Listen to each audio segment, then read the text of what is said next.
আপনি main. Good evening বন্ধুরা। আচ্ছা, আজকে আমরা একটা বিশেষ দিন উপলক্ষে এখানে একসাথে জড়ো হয়েছি, সেটা শিক্ষক দিবস পালন উপলক্ষে। যদিও শিক্ষক দিবস গতকাল হয়ে গেছে, এই শিক্ষক দিবস আমাদের দ্বিতীয় রাষ্ট্রপতি সর্বপল্লী রাধাকৃষ্ণনের জন্মদিন উপলক্ষে পালন করা হয়।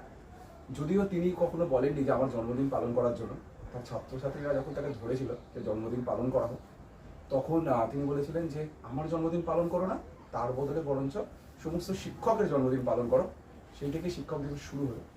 তা আমি প্রচুর শিক্ষক দিবস স্কুলে কলেজে থাকাকালীন পালন করেছি, কোচিং সেন্টারে এসব পালন করেছি। দাদার সাথে প্রথম পড়তে এলাম 4 সেপ্টেম্বর 2021 সাল।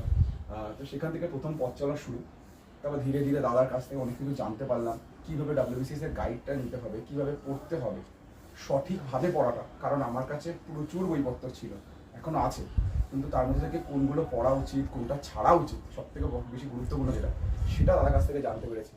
যে এত কিছু পড়ে লাভ নেই, কারণ অনেকগুলো সাবজেক্ট আমাদের পড়তে হবে। সেই এতগুলো সাবজেক্ট পড়তে গেলে যদি সব কিছু পড়তে শুরু করি, তাহলে আমরা পিছিয়ে যাবো। খালি হয়তো সিলেবাস আমি 5 বছরও শেষ করতে পারবো না। তো সেখান থেকে কোন জিনিসগুলো আমার পড়া উচিত সবটাই দাদার নোট দেখে দেখে বুঝে বুঝে পড়তে শুরু করলাম। তারপর অবশেষে 2022-এর প্রিলিমিনারি হলো, একই সাথে CGL এর প্রিলিমিনারি হলো। তো প্রথমবার এরকম পড়তে শুরু করার পরে এই যে সাফল্য পেয়েছিলাম, সেটা অবশ্যই দাদার কৃতিত্ব। দাদা যদি পাশে না থাকতো আমি কখনোই যে সাফল্য পেতাম না।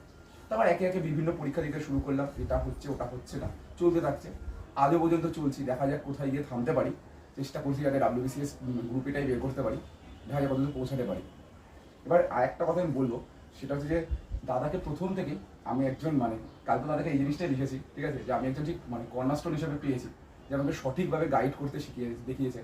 আর আমি শুধুমাত্র দাদাকে কৃতিত্ব দিয়ে ছোট করবো না, আমি চাই যেন দাদা যেন সবসময় আমাদের পাশে থাকে, যেভাবে আমাদের প্রত্যেককে গাইড করেছে, সব বিষয়ে যেন সেরকম গাইড পাই।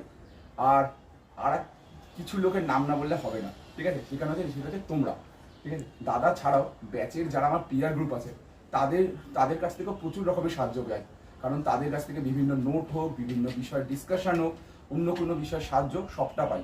সুতরাং তারা যদি সাহায্য না করতো, শুধুমাত্র যদি কম্পিটিটর বলে সাইডে সরিয়ে দিত, তাহলে আমরা হয়তো এতটা সাফল্য পেতে পারতাম না। কারণ এখানে কম্পিটিশন তো দরকার, কিন্তু কম্পিটিশনটা হেলদি হওয়া দরকার, যেখানে একে অপরকে সাহায্যটা করবে। তো সেই সাহায্যটা আমরা একে অপরের কাছ থেকে পাই। তাই শুধু শিক্ষক দিবস শুধুমাত্র আমি দাদাকে বলবো না, আমি আমার যারা পিয়ার গ্রুপ তারাও আমার কাছে শিক্ষক, তাদেরকেও শুভ শিক্ষক দিবসের শুভেচ্ছা জানাই। ধন্যবাদ।